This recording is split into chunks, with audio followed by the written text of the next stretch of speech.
Hello friends, today we are going to see the unit number 2nd, that is the thyristor family devices from Fundamental of Power Electronics subject. In the thyristor family devices there are many devices. Thyristor family devices याच्यामध्ये वेगवेगळे devices आहेत, जसे SCR आहे, direct आहे, triac आहे, light activated SCR, UJT etcetera. त्यापैकी आपण पहिला जो डिव्हाइस जो बघणार आहोत आधी, दॅट इज SCR. SCRचा फुल फॉर्म आहे सिलिकॉन कंट्रोल रेक्टिफायर. जसं तुम्ही युनिट फर्स्टमध्ये बघितलंच आहे ऑलरेडी की थायरिस्टर डिव्हाइसेस आपण कशाला म्हणायचं. थायरिस्टर पॉवर डिव्हाइसेस हे असे डिव्हाइसेस आहेत किंवा थायरिस्टर फॅमिली डिव्हाइसेस हे असे डिव्हाइसेस आहेत की that can handle very large power, that can have a very high power handling capacity. That devices are called as thyristor family devices. त्याच्यामध्ये आपण पहिला जो डिव्हाइस बघणार आहोत दॅट इज SCR. SCRचा फुल फॉर्म आहे सिलिकॉन कंट्रोल्ड रेक्टिफायर. हा एकदम बेसिक डिव्हाइस आहे. It is the oldest type of device which is invented in 1956 by General Electric lab in USA. हा जर बेसिक डिव्हाइस जर तुम्हाला समजला तर बाकीच्या सगळ्या ज्या डिव्हाइसेसच्या VI कॅरेक्टरिस्टिक्स असेल, ऑपरेशन असेल, ते सगळं समजेल. त्याच्यामुळे हा डिव्हाइस तुम्ही नीट बघा आणि त्यानुसार नोट्स काढा, पॉईंट्स काढा. So here it is the SCR. SCR हा बेसिकली 3 टर्मिनल डिव्हाइस आहे. ते 3 टर्मिनल्स आहेत, anode, cathode as well as gate terminal. SCRची जी पॉवर हँडलिंग कॅपॅसिटी ही सर्वात जास्त आहे in whole the thyristor family device. So we can say that SCR it having the highest power handling capacity. जर SCRचा जर तुम्ही symbol बघितला तो symbol आणि आपला PN जंक्शन डायोडचा सिम्बॉल जवळपास same. So we are going to see first symbol of SCR.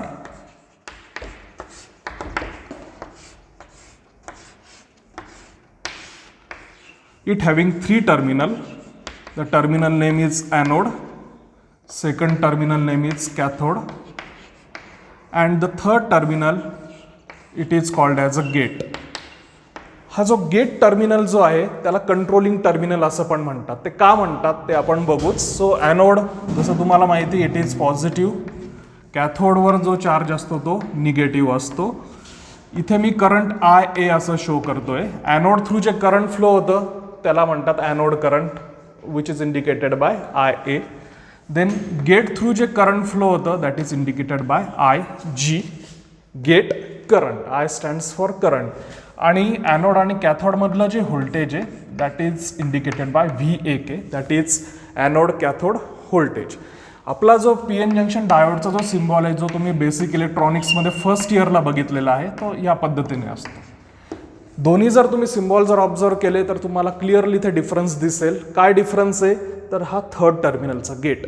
डायोडला 2च terminal होते म्हणून त्याला आपण डायोड असं म्हणतो. Di stands for 2, anode and cathode. इथे 3 टर्मिनल्स आहेत SCR मध्ये, anode, cathode as well as gate. Gate हा जो टर्मिनल आहे हा कंट्रोलिंग टर्मिनल ह्याला असं म्हटलं जातं. मी इथे मेन्शन करतो it is a controlling terminal. ह्याला का कंट्रोलिंग टर्मिनल म्हटलं जातं तर SCRला आपल्याला जर ऑन करायचं असेल तर हा टर्मिनलला तुम्हाला काहीतरी व्होल्टेज द्यावं लागतं किंवा हा जो टर्मिनल आहे it is responsible to turn on SCR. म्हणून SCRची डेफिनेशन अशी आहे की SCR it is a basically a latching type device which can be turn on by the controlling terminal, but once turn on the controlling terminal or gate terminal loses control on it. याचा अर्थ काय की SCR हा latching टाईपचा device आहे की ज्याला तुम्ही टर्न ऑन करू शकतात by using this gate terminal. But एकदा का SCR ऑन जर झाला तर त्याला गेटनी तुम्ही इझिली टर्न ऑफ करू शकत नाही. मग त्याच्या कोणत्या मेथड्स आहेत त्या आपण पुढे ज्यावेळेस आपण वर्किंग बघू त्यावेळेस तुम्हाला समजेल SCR कसा टर्न ऑफ करायचा. So again I will repeat the definition. SCR it is a basically a latching type device which can be turned on by a controlling terminal that is called as a gate terminal, but once turned on SCR it cannot be turned off by the controlling terminal that is the gate terminal. म्हणजे SCRला तुम्ही control terminal म्हणजे gate terminal through on करू शकतात, but एकदा का SCR on झाला तर तो गेटनी कंट्रोल करू शकत नाही तुम्ही किंवा गेटनी तो ऑफ करू शकत नाही. त्याची मेथडॉलॉजी आपल्याला पुढे बघायचीच आहे. So SCR it having 3 terminals, anode, cathode as well as gate terminal. आता हे झालं सिम्बॉलिक डिस्क्रिप्शन. आता SCRचं आपण कन्स्ट्रक्शन बघू की how the SCR consist of, what is the structure of that SCR. So I am giving heading here. the construction or structure of SCR.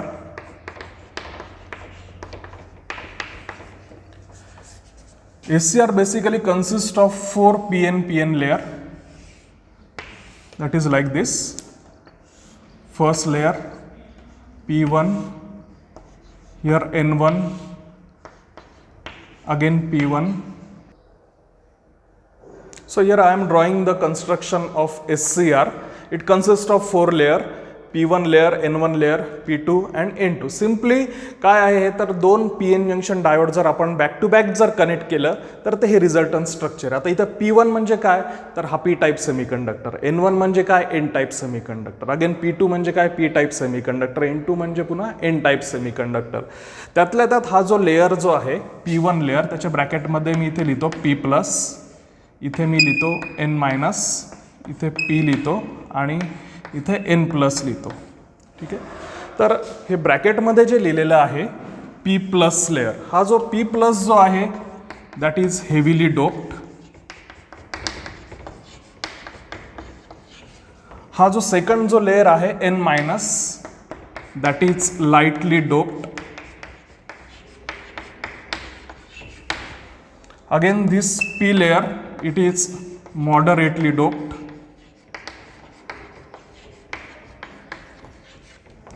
And N+ layer, that is heavily doped. हे तुम्ही कसं लक्षात ठेवणार की कोणता heavily doped आहे. इथे sign बघायची, पीच्या डोक्यावर इथे साइन आहे प्लस, प्लस साइन असेल तर हेवीली डोप्ड. निगेटिव्ह साइन जर असेल डोक्यावर एनच्या इथे निगेटिव्ह साइन आहे म्हणून हा काय झाला लाईटली डोप्ड. आणि इथे पीच्या वर काहीच साइन नाही आहे म्हणून हा मॉडरेटली डोप्ड आहे. पुन्हा इथे एनच्या इथे प्लस साइन आले म्हणून काय लिहिलेलं आहे इथं हेवीली डोप्ड लिहिलेलं आहे. पी रिजन पासून जे आपण टर्मिनल युजर करता ब्रॉट आउट करतो ते टर्मिनल झालं इथे ॲनोड. एन रिजन पासून जे टर्मिनल ब्रॉट आउट केलं for external connection that is cathode. आणि पी पासून पुन्हा एक जे टर्मिनल जे आपण ब्रॉट आउट केलं ते third terminal which is also the control terminal that is the gate terminal. हे बेसिक लेयर्ड स्ट्रक्चर आहे. सो तुम्ही म्हणाल हे डोप्ड म्हणजे काय, हेवीली डोप्ड आपण जे लिहिलेलं आहे ते, किंवा P type semiconductor, N type semiconductor. थोडंसं आपण रिवाईज करू जे फर्स्ट इयरमध्ये आपण सेमीकंडक्टर जे शिकलो आहेत ते. इलेक्ट्रॉनिक्समध्ये कोणतं पण जे मटेरियल जे आहेत ते 3 कॅटेगरीमध्ये क्लासिफाय होतं, insulator, conductor and semiconductor. Insulator म्हणजे काय की हे असे सबस्टन्स आहेत किंवा हे असे मटेरियल आहे की ज्याच्या थ्रू हीट किंवा इलेक्ट्रिसिटी इझिली पास होऊ शकत नाही असे सबस्टन्स. ओके. म्हणजे इन्सुलेटरचं एक्झाम्पल म्हणजे काय देणार तुम्ही, वूड असेल, रबर असेल, प्लास्टिक असेल की ज्याच्या थ्रू इझिली हीट किंवा इलेक्ट्रिसिटी ही पास होऊ शकत नाही, दॅट इज इन्सुलेटर. कंडक्टर म्हणजे काय की हे असं मटेरियल की ज्याच्या through heat electricity easily pass होते. म्हणजे for example all types of metals की ज्याच्या through heat electricity easily pass होतं ते झालं कंडक्टर. आणि सेमी कंडक्टर, हा वर्ड बघा, semi and conductor. So semi conductor हे असं मटेरियल आहे की जे it can acts as a insulator also, it can acts as a conductor also. म्हणजे सेमीकंडक्टरची डेफिनेशन जर आपण बघितली तर semiconductor it is a basically device which having conductivity in between insulator and conductor. म्हणजे ते इन्सुलेटर म्हणून पण ॲक्ट होणार सेमीकंडक्टर आणि कंडक्टर म्हणून पण ॲक्ट होणार. मग सेमीकंडक्टरचे आपण 2 क्लासिफिकेशन तेव्हा बघितले होते. एक आहे इंट्रेन्सिक सेमीकंडक्टर आणि दुसरा आहे एक्सट्रेन्सिक सेमीकंडक्टर. सेमीकंडक्टर बनवताना जे मटेरियल जे मेनली 2 यूज होतात that is silicon and germanium. जर इंट्रेन्सिक सेमीकंडक्टर म्हणजे काय, जर semiconductor which is in its purest form, म्हणजे 100% ज्यावेळेस आपण सिलिकॉनचं जर मटेरियल जर यूज केलं that is pure form 100%. So that is intrinsic type of semiconductor. पण याचा ड्रॉबॅक काय आहे तर इंट्रेन्सिक सेमीकंडक्टर थ्रू आपण कंडक्शन इनिशिएट करू शकत नाही, कंडक्शन स्टार्ट करू शकत नाही आपण त्याच्या थ्रू. बरोबर. जर आपल्याला इलेक्ट्रॉनिक्समध्ये जर सेमीकंडक्टर यूज करायचं असेल तर त्याची कंडक्टिव्हिटी वाढवायला पाहिजे आपल्याला. मग ही कंडक्टिव्हिटी वाढवण्याकरता आपण काय करतो तर प्युअर सेमीकंडक्टरमध्ये काही प्रमाणात इम्प्युरिटी ॲड करतो. इम्प्युरिटी म्हणजे काय, बाहेरचं मटेरियल काही ॲड करतो की so as to improve or so as to make that pure semiconductor to conduct. मग त्याची कंडक्टिव्हिटी वाढवण्याकरता आपण बाहेरून जे मटेरियल ॲड करतो. म्हणजे ही जी प्रोसेस आहे बाहेरून दुसरं मटेरियल प्युअर सेमीकंडक्टरमध्ये ॲड करण्याची त्याला म्हणतात doping. Okay. So that process it is called as a doping. मग आता इथे लिहिलेलं आहे मी हेविली डोप्ड. हेविली डोप्ड याचा अर्थ म्हणजे काय की ह्या लेअरमध्ये पी टाईपमध्ये जास्तीत जास्त प्रमाणात एक्सटर्नल मटेरियल ॲड केलेले आहेत. आता एक्सट्रिन्सिक सेमीकंडक्टरचे दोन टाईप्स पडतात, पी टाईप सेमीकंडक्टर आणि एन टाईप सेमीकंडक्टर. जर एक्सट्रिन्सिक सेमीकंडक्टरमध्ये मी जर ट्रायव्हॅलंट इम्प्युरिटी जर ॲड केली, ट्रायव्हॅलंट इम्प्युरिटी म्हणजे काय, that material contains 3 valency electrons, ती जर इम्प्युरिटी जर ॲड केली तर जो रिझल्टंट सेमीकंडक्टर बनेल त्याला आपण म्हणतो P type semiconductor. P stands for positive charge carriers. मग ट्रायव्हॅलंट इम्प्युरिटी ज्यावेळेस आपण ॲड करतो त्याच्यामध्ये मेजॉरिटी चार्ज कॅरियर्स त्या सेमीकंडक्टरमध्ये होल्स असतात, होल्सवर चार्ज असतो पॉझिटिव्ह चार्ज, म्हणून त्या सेमीकंडक्टरला आपण म्हणतो पी टाईप सेमीकंडक्टर. जर प्युअर सेमीकंडक्टरमध्ये मी पेंटाव्हॅलंट इम्प्युरिटी जर ॲड केली, म्हणजे आर्सेनिक असेल, फॉस्फरस असेल, पेंटाव्हॅलंट म्हणजे काय की ज्या इम्प्युरिटीच्या आउटर मोस्ट ऑर्बिटमध्ये 5 व्हॅलन्सी इलेक्ट्रॉन्स असतात, अशी जर इम्प्युरिटी जर मी प्युअर सेमीकंडक्टरमध्ये ॲड केली तर तीच इम्प्युरिटी एक्स्ट्रा मला इलेक्ट्रॉन्स प्रोव्हाइड करते. इलेक्ट्रॉन्सवर चार्ज कोणता असतो, निगेटिव्ह चार्ज, म्हणून त्या सेमीकंडक्टरला आपण म्हणतो एन टाईप सेमीकंडक्टर. म्हणजे थोडक्यात काय, पी टाईप सेमीकंडक्टर म्हणजे त्याच्यामध्ये मेजॉरिटी चार्ज कॅरियर्स हे होल्स असतात, पॉझिटिव्ह चार्ज कॅरियर्स, आणि एन टाईप सेमीकंडक्टरमध्ये जे मेजॉरिटी चार्ज कॅरियर्स असतात ते इलेक्ट्रॉन्स असतात. मग हे ह्या पद्धतीने जे SCRचं हे स्ट्रक्चर आहे, SCRचे स्ट्रक्चरमध्ये किती लेयर्स असतात, 4 लेयर्स, PN. ओके, थोडक्यात बॅक टू बॅक कनेक्टेड आपण PN जंक्शन डायोड म्हणू शकतो याला. आता PN जंक्शन डायोड जर म्हटलं तर त्याला फक्त एकच जंक्शन असेल. आता इथे SCRमध्ये आपण काय केलं आहे, अजून एक दुसरा PN जंक्शन डायोड इथे बॅक टू बॅक कनेक्ट केलेला आहे. सेम स्ट्रक्चर या पद्धतीने आहे आणि 3 टर्मिनल्स हे ब्रॉड केले.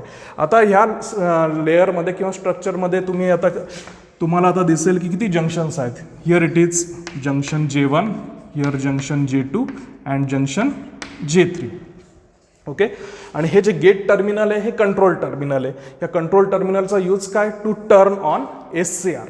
Okay, so here it is the basic structure of SCR. Now we are going to see the working of SCR. आता SCRचं आपल्याला ऑपरेशन बघायचं आहे. SCRला टर्न ऑन जर करायचं असेल तर अगेन SCRला तुम्हाला फॉरवर्ड बायस्ड करावं लागेल. फॉरवर्ड बायस्ड म्हणजे काय, ज्या वेळेस P रिजन हा आपण पॉझिटिव्ह टर्मिनलला कनेक्ट करतो बॅटरीच्या आणि N रिजन ज्या वेळेस निगेटिव्ह टर्मिनलला कनेक्ट करतो बॅटरीच्या, then that is called as a forward biasing.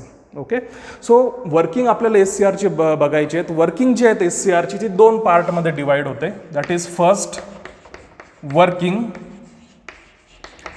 Without gate and second working with gate. Without gate म्हणजे काय, इथे मी गेट करंट 0 देणार, म्हणजेच याचा अर्थ काय, गेट टर्मिनल हे ओपन ठेवणार, याला मी काहीच अप्लाय करणार नाही. सो सर्वात आधी आपण बघू वर्किंग विदाउट गेट, त्याचं फंक्शनिंग कसं आहे किंवा वर्किंग कशा पद्धतीने असेल. वर्किंग विदाउट गेट करताना किंवा SCRचं वर्किंग बघताना सर्वात आधी आपल्याला जसं तुम्हाला सांगितलं, SCRला जर टर्न ऑन जर तुम्हाला करायचं असेल तर SCRचा जो P रिजन आहे किंवा जे ॲनोड जे टर्मिनल आहे ते तुम्हाला पॉझिटिव्ह करावं लागेल विथ रिस्पेक्ट टू कॅथोड, म्हणजेच SCRला काय करावं लागेल, फॉरवर्ड बायस्ड. म्हणून इथे पोलॅरिटी नीट बघून घ्या बॅटरीची कशा पद्धतीने अप्लाय करतोय. This P region it is connected to the positive terminal of battery and N region it is connected to the negative terminal of the battery. Here it is load resistance. हा load resistance ह्याच्याकरता connect केला आहे so as to limit the anode current. आता हे आपण working बघतोय, working without gate. Without gate असल्यामुळे gate terminal काय ठेवतोय आपण इथे, ओपन ठेवतोय. सो ज्या वेळेस मी ॲनोडला पॉझिटिव्ह सप्लाय अप्लाय करेल with respect to cathode, then SCR it is forward biased. आता SCR हा फॉरवर्ड बायस्ड झाल्यानंतर तुम्हाला ह्या जंक्शन J1, J2, J3 ह्याचं स्टेटस काय असतं ते नीट बघायचं आहे, नीट ऑब्झर्व करायचं आहे. आता for example junction J1 status म्हणजे whether it is forward biased or reverse biased. आता आपण जंक्शन J1 कन्सिडर करू when the SCR it is forward biased. हे जंक्शन J1 कन्सिडर करताना सपोज तुम्ही फक्त एवढा पोर्शन कन्सिडर करा. So here it is the PN junction diode. आता इथे दिसतंय तुम्हाला की हा जो P रिजन आहे आपण हा पॉझिटिव्ह टर्मिनलला कनेक्ट केला बॅटरीच्या. Okay, and this N region it is connected to the negative terminal of the battery. That's why this junction J1 it is forward biased. आत्ताच तुम्हाला डेफिनेशन सांगितली फॉरवर्ड बायसची की ज्यावेळेस P रिजन आपण पॉझिटिव्ह टर्मिनलला कनेक्ट करू आणि N रिजन निगेटिव्ह टर्मिनलला कनेक्ट करू, then that is called as forward biasing.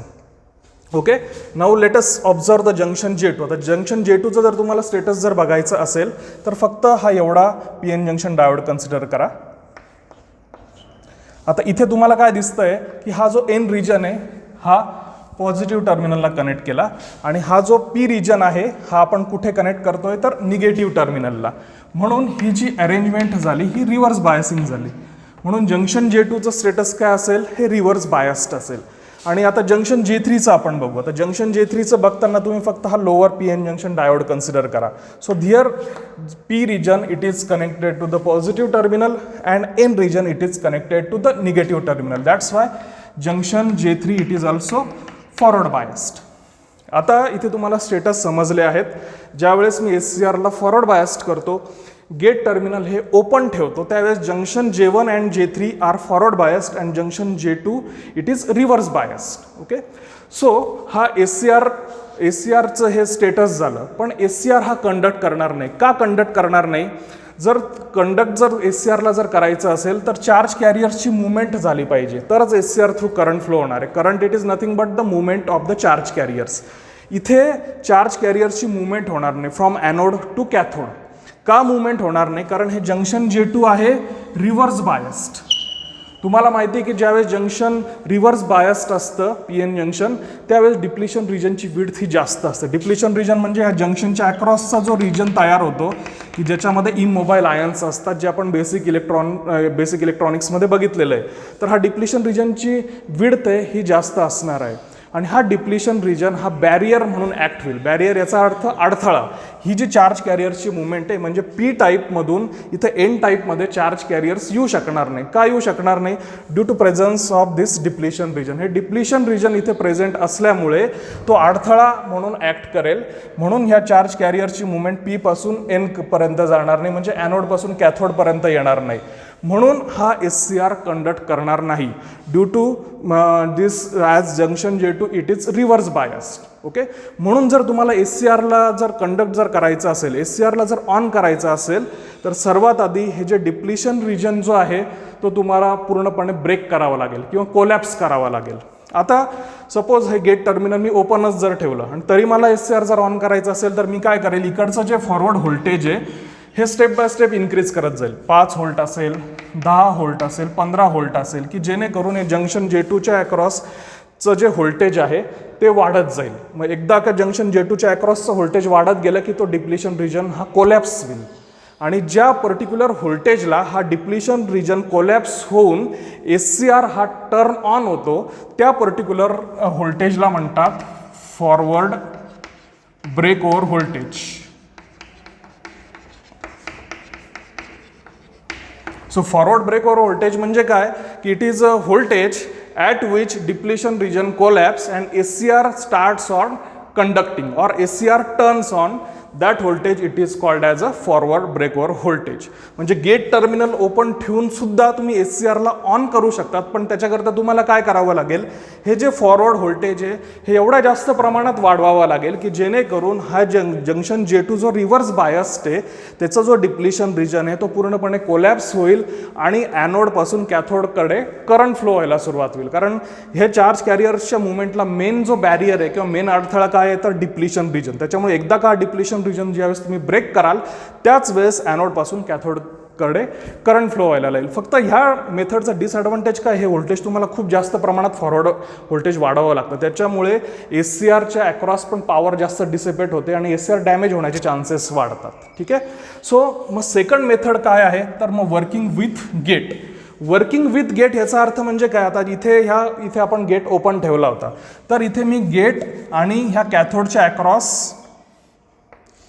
Positive negative काही व्होल्टेज अप्लाय करेल. म्हणजे गेट कॅथोड जंक्शन जे आहेत ती मी फॉरवर्ड बायस्ड करेल. इथे मी पोलॅरिटी लिहितो and here we can indicate one resistance, variable resistance RG so as to limit the gate current or so as to vary the gate current. आता gate terminal through जे current flow होतं त्याला आपण म्हणतो IG म्हणजे gate current. आता working with गेटमध्ये काय आहे, पुन्हा सेम ॲनोड कॅथोड जो आहे दॅट इज फॉरवर्ड बायस. म्हणजे SCRला मी पुन्हा फॉरवर्ड बायस केलेलं आहे आणि गेट कॅथोड जंक्शन काय केलेलं आहे, फॉरवर्ड बायस केलेलं आहे. आता गेट कॅथोड जंक्शन हे फॉरवर्ड बायस केल्यामुळे या gate terminal through current flow व्हायला सुरुवात होईल IG. आता हे गेट करंट काय करेल, ह्या जंक्शन J2चा जो डिप्लेशन रिजन आहे तो ब्रेक करण्याचं काम आता कोण करेल, हे गेट करंट. जेवढं मी गेट करंट वाढवेल तेवढं माझं फॉरवर्ड व्होल्टेज जे आहे ते कमी कमी होत जाईल. जेवढं गेट करंट मी जास्त करेल तेवढ्या कमी कमी व्होल्टेजेसला, फॉरवर्ड व्होल्टेजेसला काय होईल, SCR हा ऑन होत राहील. म्हणून जे जसं जसं मी गेट करंट IG वाढवेल तसं तसं फॉरवर्ड ब्रेकवर व्होल्टेजची व्हॅल्यू ही कमी कमी होत जाईल आणि SCR जो आहे हा कमीत कमी व्होल्टेजेसला ऑन होत जाईल. So that is the working with gate. म्हणजे इथे मी वर्किंग विथ गेटला काय केलेलं आहे, सिम्पली गेट आणि कॅथोडमध्ये फॉरवर्ड व्होल्टेज अप्लाय केलं, म्हणजे positive terminal is connected to the P region. या पद्धतीने फॉरवर्ड व्होल्टेज अप्लाय केलं, त्याच्यामुळे ह्या gate terminal through gate current flow व्हायला सुरुवात केलं. गेट करंट मी व्हॅरी करू शकतो. कसं मी व्हॅरी करणार, इथं व्हेरिएबल रेझिस्टन्स कनेक्ट केलेला आहे. हा रेझिस्टन्सची मी व्हॅल्यू जसं जसं चेंज करेल तसं हे गेट करंट व्हॅरी होईल आणि कमीत कमी व्होल्टेजेसला SCR आहे तुमचा टर्न ऑन होत राहील. इथलं मी व्होल्टेज 5 व्होल्ट जरी ठेवलं तरी आता SCR काय होईल, ऑन व्हायला सुरुवात होईल. म्हणून जो आधीच्या मेथडचा जो ड्रॉबॅक होता की तुम्हाला इथलं व्होल्टेज जे फॉरवर्ड व्होल्टेज खूप वाढवावं लागत होतं, तो ड्रॉबॅक इथे काय झाला, ओव्हरकम झाला. म्हणून ह्या वर्किंग विथ गेटमध्ये तुम्ही कमीत कमी व्होल्टेजेसला सुद्धा SCR हा टर्न ऑन करू शकता. So it is the working of SCR. Next लेक्चरला आपण VI कॅरेक्टरिस्टिक्स बघू SCRच्या आणि काही डेफिनेशन्स बघू. थँक्यू.